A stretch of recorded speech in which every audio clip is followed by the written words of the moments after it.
Halo, selamat malam. Terima kasih kalian sudah nonton video aku. Terima kasih kalian sudah mengklik video ini untuk kalian tonton malam ini. Sebelum kalian tidur, sebelum kalian istirahat, dengerin aku cerita dulu yuk. Part keempat cerita aku di Pondok Pesantren akan aku lanjutkan. Jadi sebelum kalian tonton videonya, jangan lupa tekan like, komen sebanyak-banyaknya di video ini, dan kalian boleh request apapun cerita yang akan aku bahas nanti. Kalian tinggal komen aja di kolom komentar, nanti aku bakalan bacain. Kalian boleh juga kirim-kirim salam, nanti aku bakalan bacain di kolom komentar kalian. Terima kasih, mari kita lanjut aja ke ceritanya. Let's go.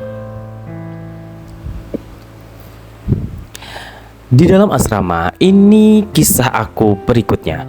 Karena kebetulan di dalam asrama itu banyak sekali kamar, dan termasuk kamar aku dengan 3 orang teman aku. Karena aku dimasukin ke dalam kamar yang menurut aku dengan beberapa karakter yang luar biasa disatukan dalam satu ruangan. Kamarnya itu nggak begitu besar, namun bisa menyimpan berbagai macam rahasia. Dan di dalam itu ada tempat tidur, ada lemari, ada komputer juga, lalu ada juga tempat-tempat penyimpanan seperti makanan dan perlengkapan-perlengkapan privasi kita. Nah, di situ kamar kita tuh memang ukurannya tidak begitu besar, namun bisa memuat 4 orang di dalamnya. Nah, setelah aku masuk ke dalam ruangan itu, artinya aku bakalan bisa menerima semua karakter mereka. Mulai dari ada yang bener-bener rajin banget belajar, rajin banget menghafal, rajin banget kayak mengulang, mengevaluasi pelajaran-pelajaran yang sudah dibahas, dan bener-bener kayak dia tuh teratur banget, disiplin banget. Dan kadang dia itu sebagai orang yang kayak suka ngingetin kita kayak, ayo buruan kita ulas lagi pelajaran yang tadi, ayo kita setoran hafalan dan lain sebagainya. Dia umurnya sama dengan kita, tapi pemikiran itu udah beda banget. Dan di situ tuh aku bener-bener kayak harus mengendalikan diri. Sedangkan jiwa aku tuh masih jiwa-jiwa yang kayak pengen bebas, pengen melakukan sesuatu hal yang kayak, aduh aku nggak bisa nih diatur-atur mulu kayak gitu kan. Artinya walaupun aku berada di pondok, aku itu masih mengikuti firasat aku atau mengikuti kebiasaan aku yang dulunya gitu. Yang kayak kalau misalkan kita mau nongkrong, kita mau nginep dimanapun, kita mau tidur nggak pulang-pulang kayak gitu kan, dulu emang ya udah biasa aja gitu, karena orang tua kita tahu kita main sama siapa, terus juga kita main ada di mana, terus juga nggak bakalan dicariin juga karena anak orang tua aku tuh banyak. Artinya anaknya cuman, maksudnya kalau anaknya cuma 1 atau 2, ya pasti lah dicariin gitu lah, kemana nih anak yang satu, mana nih anak yang satu lagi gitu kan. Tapi kalau aku, saudaraku tuh banyak banget. Jadi orang tua aku tuh nggak mungkin yang kayak nyariin satu-satu anaknya gimana. Yang penting kalau misalkan kita keluar, kita harus izin dulu. Nah, jadi kalau misalkan kita udah di luar mau main kemanapun, ya udah nggak dipantau banget sama orang tua aku gitu kan. Tapi aku pernah sih disabet sama sama ikat pinggang sama bapak aku gara-gara aku itu main tapi lupa waktu pulang kayak gitu. Dulu pernah kayak gitu. Nah, pas di pondok itu tuh kebiasaan yang seperti itu tuh masih terjadi dalam diri aku. Kita udah disediain kamar, kita udah disediain tempat fasilitas yang bagus. Dengan fasilitas itu tuh aku ngerasa kayaknya seru ya, kayak seru nih kita kesini, seru nih kita kesini. Apalagi kondisinya waktu itu tuh emang ruangannya, terus tata letak tempatnya kayak gitu kan. Apalagi ditambah dengan suasananya yang sangat-sangat redup ya, suasana yang sangat-sangat sejuk gitu loh. Jadi mau di dalam maupun di luar itu tuh bener-bener kayak suasana cinta kayak gitu. Jadi di dalam kamar aku itu bermacam-macam karakter. Ada yang bener-bener rajin banget, disiplin banget. Ada juga yang petakdilan kayak aku. Ada juga yang kayak apa-apa tuh ngeluh mulu hidupnya. Jadi tuh aku ngerasa kayak, aduh aku harus menerima semuanya ini di dalam kamar itu. Bertahun-tahun aku bakalan ada di sini nih gitu kan. Dan aku mendapatkan ungkapan pernyataan dari beberapa orang yang udah lama di situ. Dia ngomong kayak gini, kamu bakalan sekamar dengan orang ini, kalau kamu cocok, kamu bakalan sekamar selama 1 tahun. Sampai nanti dipindahin levelnya, dan baru nanti akan pindah dengan kamar yang berbeda. Artinya kamar berbeda, orangnya juga akan berbeda. Tapi kalau misalkan kita cocok aja, ya udah kita bakalan bertahan selama 1 tahun di situ. Tapi kalau misalkan ada perselisihan, berantem, atau kita adu mulut dan lain sebagainya, pokoknya nggak cocok lah gitu dalam kamar itu dengan orang ini. Nah, barulah nanti akan dipersidangkan gitu kan. Nah, nanti kita di persidangan kita bakalan mencari jalan keluar, apakah kita tetap bertahan di kamar itu atau kita bakalan nanti dipindahin ke kamar lain. Tapi kalau misalkan kita dipindahin ke kamar lain dengan permasalahan, kita juga bakalan dibully sih, kayak gitu. Oke, singkat cerita pada malam itu aku sama teman aku ini sebenarnya baik-baik aja. Aku nggak ada masalah walaupun mereka tuh dengan karakter yang berbeda-beda gitu kan. Ada yang rajin, ada yang disiplin banget, ada yang belajar mulu tiap hari. Terus ada juga yang main games kan. Dan waktu itu belum ketahuan karena handphonenya benar-benar kayak diselundupin dan kita bertiga tuh berusaha untuk kayak menutupi kesalahan teman kita gitu kan. Kadang aku juga ngerasa bersalah sama diri aku sendiri. Kenapa? Karena kayak aku ngebohongin diri aku sendiri dan aku ngebohongin juga Kak Zainal sebagai ketua kamar kita atau sebagai kakak penjaga kamar kayak gitu kan. Karena kan setiap hari selalu dicek dan entah kenapa ini orang pinter banget ngelundupin HP gitu. Dan mereka itu nggak nyelundupin, dan dia itu nggak nyelundupin di HP di kamar, enggak, tapi dia punya persembunyian sendiri, yaitu di gudang kayak gitu kan. Kalian pernah dengar cerita aku yang nonton video dewasa di dalam gudang itu sama dia. Jadi ini aku ulas kembali ceritanya. Jadi waktu itu kan memang handphone itu dibawa saat penjengukan, dan saat penjengukan itu HP itu ditaruhnya di di kardus tempat snack. Nah, di situ snacknya itu nggak diperiksa, artinya kardus yang isinya snack gitulah. Jadi petugas itu nggak meriksa, ya udah langsung dikirimin aja ke kamar kita. Nah, pas itu kan HP-nya ada di kamar dong. Terus ditanyalah sama Kak Zainal, artinya di dalam kamar ada sesuatu pelanggaran atau tidak gitu kan. Terus aku bilang enggak, biasa aja sih, semuanya berjalan dengan baik kayak gitu kan. Waktu aku diajak ngobrol di ruang tamu, ditanyain semuanya gimana teman-teman dan lain sebagainya. Karena memang aku kan agak telat masuknya gitu kan. Itu tuh berjalan 1 bulanan lah. Jadi aku masih benar-benar kayak adaptasi dengan lingkungan, beradaptasi dengan teman-teman dan lain sebagainya. Pokoknya beradaptasi dengan kebiasaan yang ada di pondok itu. Oke, selanjutnya setelah aku ditularkan dengan pembiasaan nih orang, dia kan suka main games.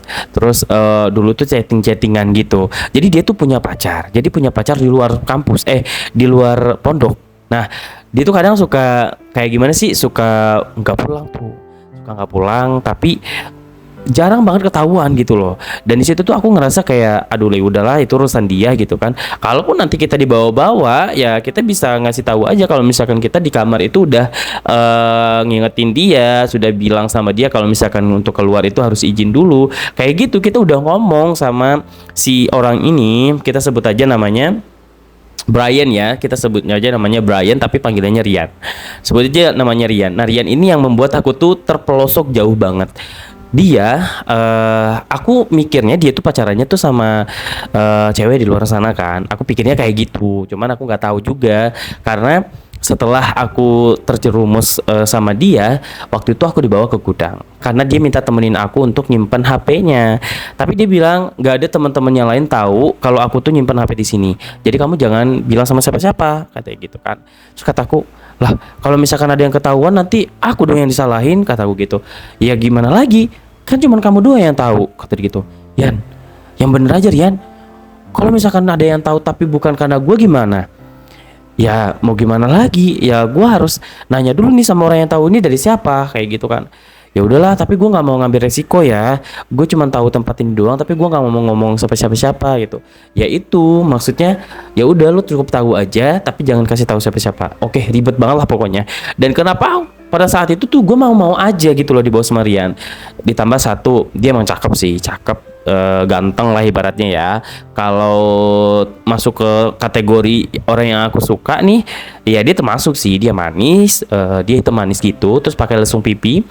Terus nggak kelihatan kalau misalkan dia itu sebader itu gitu loh. Sebelum kita selundupin HP itu, aku bilang sama dia, ini aman nggak HP ditaruh di sini? Ada yang tahu nggak selain aku? Kata dia, nggak ada yang tahu, cuman gue doang yang tahu, gitu kan. Oke, gue masuklah ke gudang bareng sama dia. Terus kata dia, sebelum kita balik ke kamar, kita nonton dulu yuk. Awalnya aku nggak curiga apa-apa kan, kataku nonton apa nih? Terus kata dia, udah nonton aja, ikut aja nonton sama gue. Lu pasti belum pernah nonton ini kan, gitu. Diliatin tuh sama dia tuh, bentar gue punya video, gitu kan. Nonton lah tuh kan, di situ tuh emang nggak ada sinyal tuh, di gudang itu nggak ada sinyal karena gudang itu agak jauh dari asrama, dan masuk ke dalam gudang itu tuh pun melewati jendela, nggak sebader banget bader banget aku tuh dulu tuh. Terus susah nih masuknya nih, didorong kan sama dia dari luar. Ayo buruan masuk. Beneran kenapa lu aja duluan yang masuk gitu kan. Kata dia udah lu aja dulu yang masuk gak apa-apa kata dia gitu kan. Oke, next. Gue langsung masuk. Didorong sama dia. Cok gitu kan. Bokongnya didorong sama dia. Pas masuk, gue panggil-panggil kan. Buruan, lu mana? Rian gitu kan. Bentar, tunggu, gue nggak bakalan ninggalin lu kok gitu kan. Di dalam gudang itu gelap banget. Lampu sebenarnya bisa dinyalain, tapi kalau kita nyalain, security bakalan tahu atau petugas penjaga pondok itu bakalan tahu kalau ada seseorang yang ada di dalam gudang. Makanya kita tuh nyelundupin itu di situ karena emang nggak ada siapapun yang bisa masuk ke dalam gudang itu kecuali penjaga asrama atau penjaga pondok kayak gitu, kayak security gitu. Terus udah kan singkat cerita, pas kita nyampe di dalam gudang itu kan cuma berdua doang kan, berdua doang, gelap lagi. Nah di situ tuh tempatnya barang-barang kayak udah nggak kepake, kayak misalkan tempat tidur yang udah patah, kursi, meja, terus kain-kain, pokoknya tuh kayak aku tuh ngeri banget ya kalau misalkan ada ular gitu kan, ada ular atau ada hewan-hewan yang berbahaya gitu kan. Aku langsung bilang kayak gini nih, Rian lu pegang tangan gue Yan, gue takut kalau misalkan kenapa-kenapa kayak gitu kan. Lu pelan-pelan aja ngomongnya, nggak usah kencang-kencang kata gitu kan. Gue bilang kayak gini, pakai senter dong, senter di HP lu kan bisa. Bentar. Dia nyalain senter tapi bukan senter HP. Kalian pun tahu nggak mancis atau korek api yang ada senternya?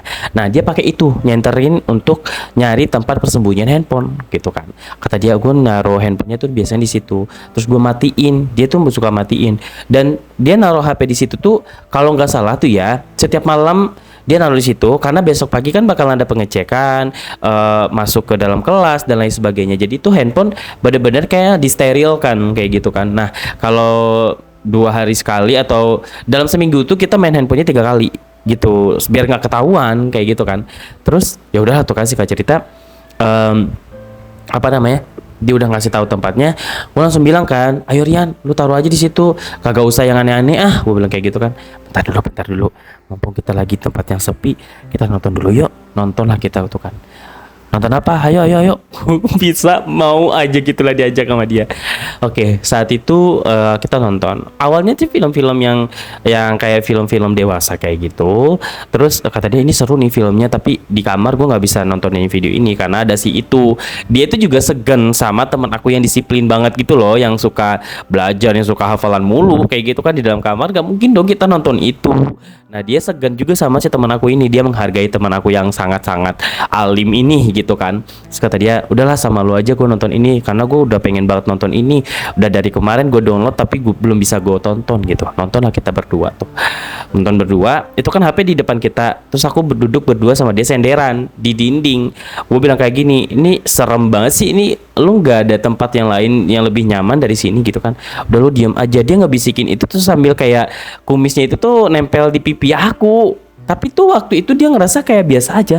Dia biasa aja karena kenapa? Karena dia nganggap aku tuh cowok biasa gitu loh. Maksudnya kayak nggak bakalan terangsang juga, nggak bakalan tergoda juga dengan perlakuan dia gitu. Sedangkan itu tuh Johnny aku bangun.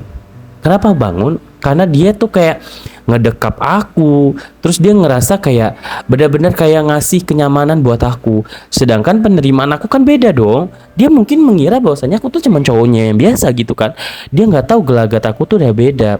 Aku udah susah banget nyembunyiin Johnny aku biar nggak kelihatan sama dia gitu kan. Maksudnya nggak kelihatan bangun sama dia. Ditambah lagi waktu itu dia nonton film dewasa. Terus kata dia, lu mau nonton ini nggak? Nontonlah kita tuh kan. Film luar. Dan itu tuh ada actionnya, terus ada adegan-adegan ciumannya. Terus kata dia seru ya kayaknya kalau misalkan punya pacar yang setiap hari bisa ciuman kayak gitu-gitu kan. Terus gue bilang kayak gini, sumpah demi Allah tuh gue langsung merinding banget dong. Kata gue, lu udah udah ditaruh di sini bukannya makin bener malah aneh-aneh gitu loh. Tapi kata dia ya kalau misalkan kita nggak tahu ya kita pengen cari tahu dong kata dia gitu. Ditambah lagi dengan kelas, di kelas itu ada pembahasan tentang itu, tentang hubungan intim itu tuh ada di dalam kelas. Dan makanya dia tuh makin lama makin penasaran dong. Ditambah lagi dia udah birahi juga kan. Terus dia bilang, lu kalau misalkan seandainya jadi cowoknya lu mau ceweknya kayak gimana deh gitu kan. Dia ngebayangin kayak gitu. Terus gue bilang kayak apa ya, gue nggak ada gambaran cewek kayak gimana, yang penting cewek itu mau nerima gue aja. Gue bilang kayak gitu. Kenapa emangnya? Emang apa yang kurang di dalam diri lo gitu kan, ditanya kayak gitu. lu kan ganteng, Rek. Lu ganteng, lu putih, terus juga body lu bagus, lu tinggi juga sih menurut gua. Apanya yang kurang? Apa yang nggak mau diterima sama cewek? Kata dia gitu kan. Lu nggak tahu aja apa yang dalam hati gua. Gua nggak bisa ngejalanin sebagai cowok normal pada umumnya. Gua bilang kayak gitu dalam hati ya. Cuman dia udah lah, dia bilang kayak kalau gue sih pengennya ceweknya kayak gini. Gue pengen kayak gini, gue pengen kayak gini. Pokoknya dijelasin semua cewek-cewek tipikal yang dia suka kayak gitu kan. Terus ada adegan ranjang di dalam video itu. Terus kata dia, lu pengen nggak? Pengen apa? Gue bilang kayak gitu kan. Lu dari tadi diem-diem aja, lu coli ya? Kata dia gitu.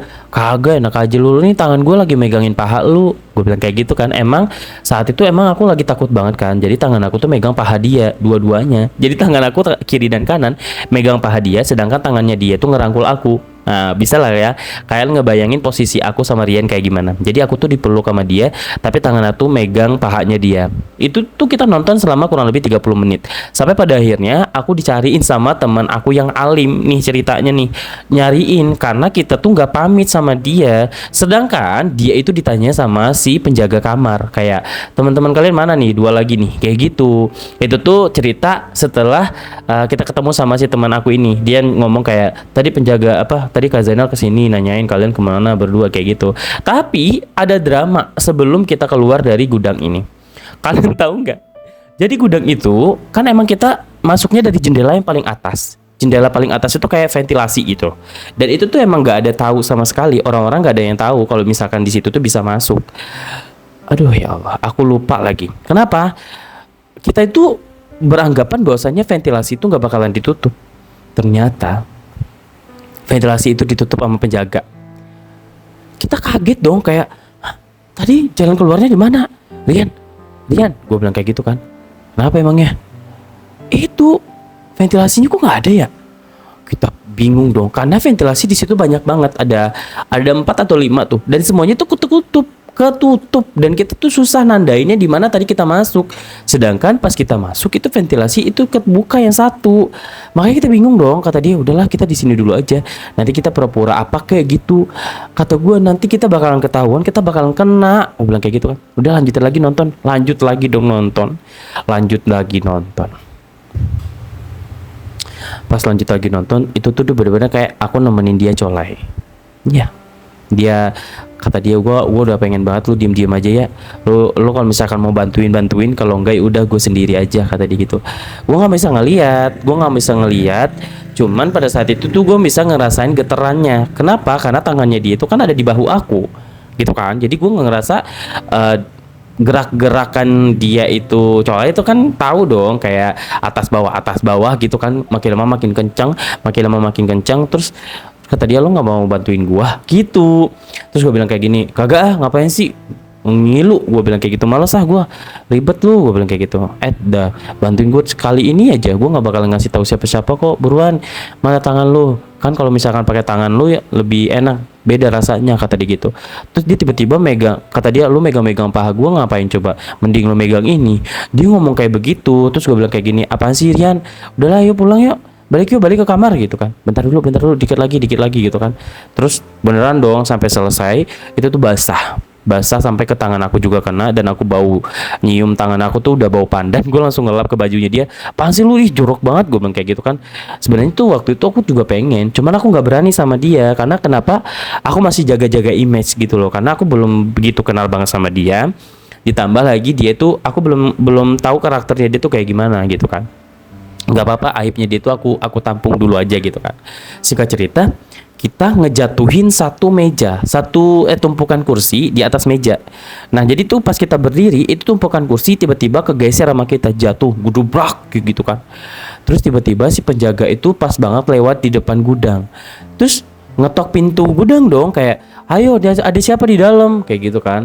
Mungkin si penjaga ini tadi tuh security tadi tuh lagi nutupin ventilasi kan, jadi dia dari belakang langsung ke depan, terus ngelewatin pintu, langsung ngedengar kita ngejatuhin kursi.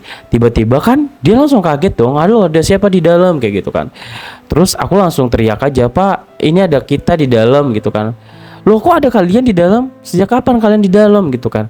Terus kita pura-pura polos, dan di situ tuh bajunya Sirian tuh basah gara-gara itunya dia tadi, sperma dia tadi kan.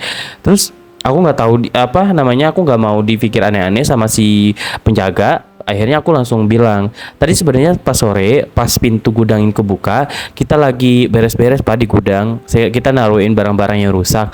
Cuman kita ketiduran. Terus pas sampai malam kita lihat pintunya udah kekunci. Makanya kita pas bangun tadi ngejatuhin barang biar ada orang yang ngedengar. Aku bilang kayak gitu. Aku nyari alasan.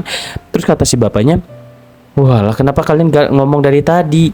Itu berarti kalian udah berjam-jam loh di dalam. Enggak kok pak, dari maghrib, habis maghrib gitu. Kalian belum pada sholat. Udah pak, tadi udah sholat isya juga. Bohong lagi. Tapi udah bodo amat lah. Yang penting kita udah keluar tanpa ada tanpa ada masalah. Artinya si penjaga itu ngelepasin kita dan kita langsung lari ke kamar. Nah di situ pas nyampe di kamar itu kan temen aku yang tadi yang alim itu kan nyariin kita kemana-mana. Belum sampai ketemu tuh dia sama security. Kalau misalkan dia ketemu sama security, dia pasti bilang kalau misalkan kita keluar itu bukan dari sore.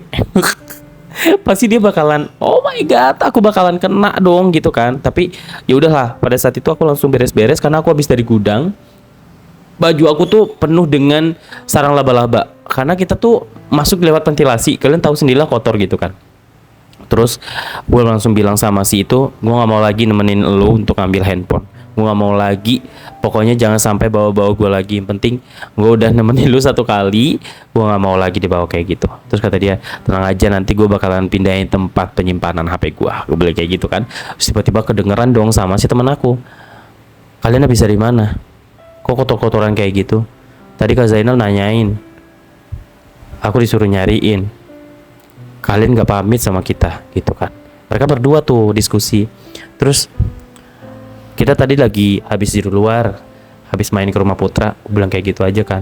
Terus kata dia, Putra aja ada kok di kamar. Kalian main keluar ke rumah Putra tapi Putranya di sini. Gimana sih maksudnya? Gitu kan. Udahlah, pokoknya kita keluar kok tadi. Maaf kalau misalnya kita nggak ngomong gitu kan. Terus ya udah kan, kita langsung beres-beres, aku langsung mandi. Pas sudah mau tidur, itu dia kan nanya kan, kalian udah pada sholat isya belum? Tadi ditanyain sama Kak Zainal, kalau misalkan udah pulang, kalian harus ke masjid dulu karena mau diajak ngobrol sama Kak Zainal kayak gitu kan. Aku langsung deg-degan dong, kayak aduh gimana nih, aku tadi malah nggak sholat isya, pasti gak bakalan kelihatan.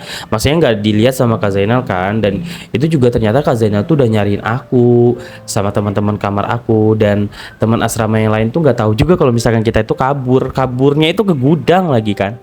Terus gak lama kemudian kan aku sama si teman aku ini si Rian pergilah ke masjid bawa sajadah bawa apa namanya buat sholat gitulah. Pas mau sholat kita kan langsung diciriin tuh sama Kak Zainal kan. Kak Zainal tiba-tiba langsung masuk ke dalam masjid. Pas kita udah selesai sholat baru kita dipanggil sama dia, Rian, adek sini dulu sebentar, kakak mau ngomong gitu kan. Ngomong lah kita tuh kan, kita bertiga ngobrol, kalian tadi habis dari gudang? Iya kak. Ngapain di gudang? Kakak tahu dari mana kak? Nggak perlu tahu dari siapa-siapa, kamu ceritain aja kenapa kamu ada di gudang. Kita habis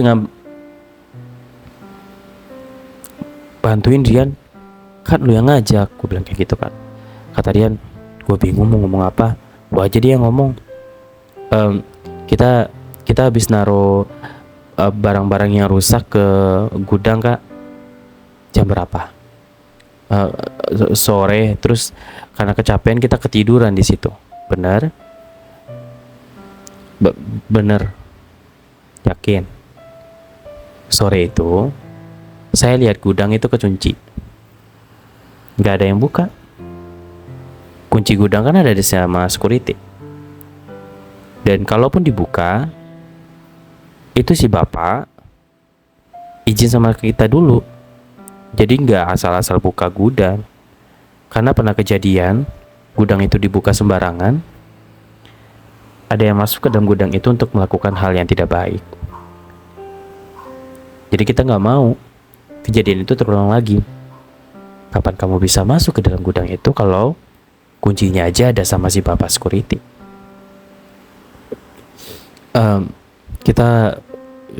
Kita lewat ventilasi yang ada di belakang. Berarti kalian gak bawa apa-apa masuk ke dalam. Tadi katanya mau ngerapiin barang-barang yang rusak masukin ke dalam gudang. Berarti kalian bohong.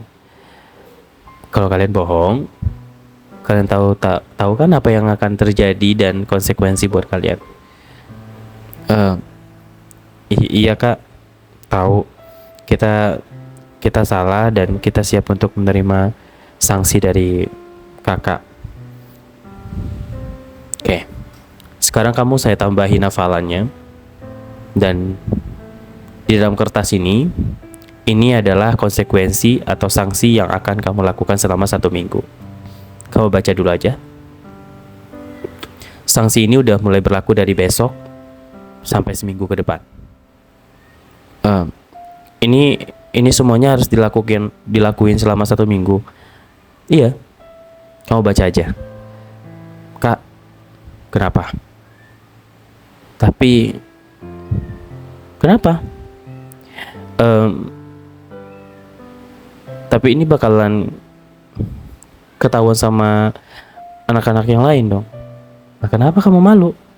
Sedangkan kamu dilihat sama Allah aja kamu gak malu kan? Iya. Kamu ngapain di gudang? Nggak ngapa-ngapain kak, beneran. Nah di situ itu aku langsung mikir kayak jangan-jangan kak Zainal itu mikir aku sama si Rian itu ngelakuin hal-hal yang tidak baik kan, atau hal-hal yang tidak senonoh gitu loh. Padahal enggak. Aku nggak ngapa-ngapain sama Rian, cuman Rian doang yang udah birahi banget gitu loh, pengen itu kan. Kataku, kita nggak ngelakuin apa-apa kok kak di dalam. Tapi sanksinya kenapa seolah-olah kita ngelakuin itu gitu. Dah, kamu nggak perlu melakukan pembelaan seperti apapun karena kamu sudah melanggar aturan.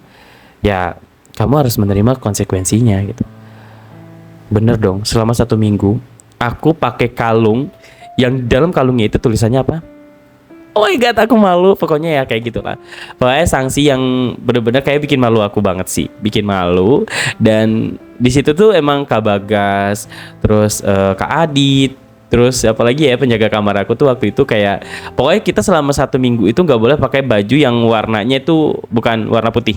Jadi kita tuh harus pakai warna putih terus, kaos oblong warna putih, baju kokonya warna putih, pokoknya warna putih terus selama 1 minggu. Karena kayak kita tuh ibaratnya kita tuh harus membersihkan diri kita lagi gitu loh selama 1 minggu itu, ditambah dengan tambahan kalung yang seperti anak ospek kayak gitu. Oh my god, kita bener-bener kayak dijadikan pandangan banyak orang. Dan di situ tuh nama aku tuh mulai naik. Artinya teman-teman aku tuh udah mulai kenal sama aku dan tahu tentang apa yang aku lakukan. Padahal di situ tuh bener-bener kayak nggak sesuai dengan apa yang mereka katakan. Dan aku tuh pengen banget ngejelasin ke Kak Zainal apa yang terjadi sebenarnya. Cuman di situ tuh bimbang juga. Kalau misalkan aku jujur dengan kejadian sebenarnya, nanti si Rian ini bakalan lebih dapat impasnya gitu, dan aku tuh nggak mau tuh kayak ngejatuhin orang lain gitu loh untuk menyelamatkan diri aku sendiri gitu kan. Kalaupun emang kita dapatkan konsekuensi yang sama ya udah nggak apa-apa, karena memang aku ngerasa bersalah juga di situ kan. Terus akhirnya aku di situ menyimpan semuanya. Aku menyimpan sampai pada akhirnya itu tuh si Rian itu tuh ngerasa kayak bersalah juga sama aku. Terus malam besoknya ya, beberapa hari setelah itu tuh itu masih dalam situasi kita masih dalam hukuman gitu loh. Terus si Rian tuh minta maaf beberapa kali sama aku. Dia minta maaf kalau bukan karena dia kita nggak bakalan dapat hukuman kayak begini gitu kan. Dia langsung kayak bener-bener kayak ngerasa bersalah banget sama aku kan. Terus Dek, sorry ya Dek, maafin ya kalau misalkan gue udah bikin lu kayak gini gitu kan. Sebenarnya ini masalah gue sendiri, kenapa gue bawa lu ya kayak gitu. Untung aja dia itu bawa gue, artinya orang yang kayak nggak dendaman gitu ibaratnya. Jadi tuh ya udah aku nerima semuanya itu karena memang aku ngerasa bersalah juga kan di situ. Terus dia bilang bisa nenangin aku. Terus pokoknya selama 1 minggu tuh aku berdua sama dia terus, artinya aku nggak mau kemana-mana, pokoknya malu. Terus pokoknya pas masuk kelas, ke kantin, mandi, nyuci baju, pokoknya itu bareng sama dia terus. Terus teman aku yang 2 lagi itu yang satu kamar itu tuh emang dia suka ngasih itu juga sih, artinya dia juga suka nguatin kita. Terus pokoknya suka ngingetin kita lagi jangan sampai kejadian lagi dan sebagainya, pokoknya kayak gitu. Terus gak lama kemudian, seminggu setelah kita dapetin sanksi itu, artinya udah selesai hukuman kita. Terus gak lama kemudian handphonenya si Rian ini ketahuan. Dan aku juga nggak tahu. Aku bilang sama Rian, sumpah demi Allah aku nggak ngasih tahu siapa-siapa. Aku juga nggak ngadu sama Kak Zainal. Aku juga nggak ngadu sama siapa-siapa. Dan selepas kejadian dia naruh HP di situ tuh, dia lupa ngambil HP-nya dia karena dia masih takut gitu, trauma dengan kejadian yang kita dihukum itu. Nah ternyata setelah itu tuh HP itu tuh ketahuan karena tiba-tiba HP-nya itu bunyi. Padahal udah dimatiin. Nggak tahu kenapa tiba-tiba bunyi. Alarm kayaknya sih, alarm. Kan kalau HP mati nih alarmnya masih nyala. Tiba-tiba tuh HP mati bisa nyala, nggak tahu deh apa bener atau enggak sih. Nah pokoknya tiba-tiba nyala dan security atau penjaga pondok itu tuh denger ada HP di dalam gudang. Terus setelah itu tuh diambil HP itu dan ketahuan karena itu tuh miliknya si Rian karena ada foto profilnya Rian di situ. Terus dan kita tuh bener-bener kayak bego banget waktu itu ya. Kenapa film yang waktu itu kita putar itu belum di off, artinya belum di close. Pas HP itu ketemu, itu tuh kayak dia memunculkan video yang belum terclose gitu loh di riwayatnya. Dan ketahuan lagi lah tuh kan kita nonton film dewasa di dalam. Itu makin memperkuat dong, makin memperkuat masalah. Nah saat itu tuh aku doang nih yang dipanggil sama Kak Zainal, aku doang yang dipanggil Kak Zainal. Dan itu dipanggil pun juga di ruangan yang kayak bener-bener kayak di ruangan yang kecil banget. Di ruang kecil itu ruang kalau di SMA itu namanya ruang BK. Tapi di situ tuh ruang apa sih namanya tuh ruang konsultasi lah ibaratnya. Jadi nanti tuh aku bakalan ditanya-tanya bukan sama Kak Zainal, tapi sama ada salah satu guru aku namanya gurunya Pak Abizar, Pak Abi. Jadi kita panggilnya Pak Abiz, Pak Abi, Pak Abi deh. Nah Pak Abi itu tuh bener-bener kayak apa ya, psikolognya di pondok itu. Dia nanyain apa yang pernah kita lakukan di dalam itu, apakah benar kita melakukan di luar batas.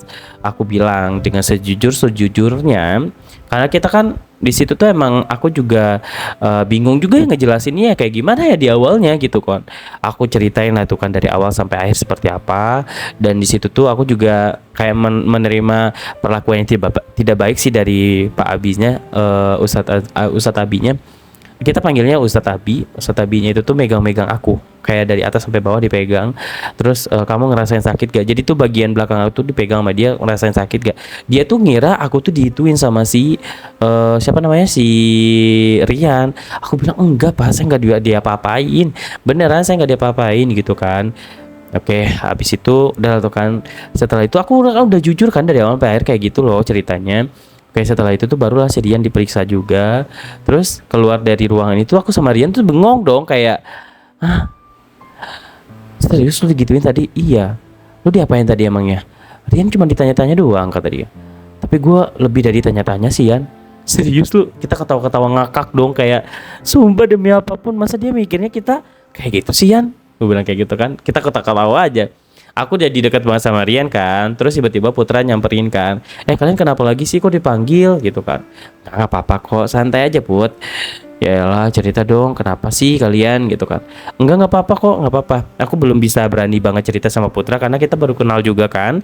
Ditambah dia juga punya kamar sendiri, artinya dia juga punya teman cerita dong. Takutnya nanti ceritanya aku bakalan jadi pembahasannya dia dan makin panjang lah ceritanya kayak gitu kan. Pokoknya awal-awal tuh aku sama Rian itu benar-benar kayak banyak sekali masalah yang terjadi. Dan ditambah Rian itu selalu menyangkut pautkan apapun kegiatan dia tuh sama aku gitu kan. Aku jadi makin gimana gitu kan. Makanya di situ tuh Kak Zainal benar-benar kayak ngerasa aku tuh butuh banget bimbingan dia gitu kan. Setiap hari tuh selalu ditanyanya aku, si Ade mana? Si Ade mana gitu kan, yang ditanya tuh selalu aku.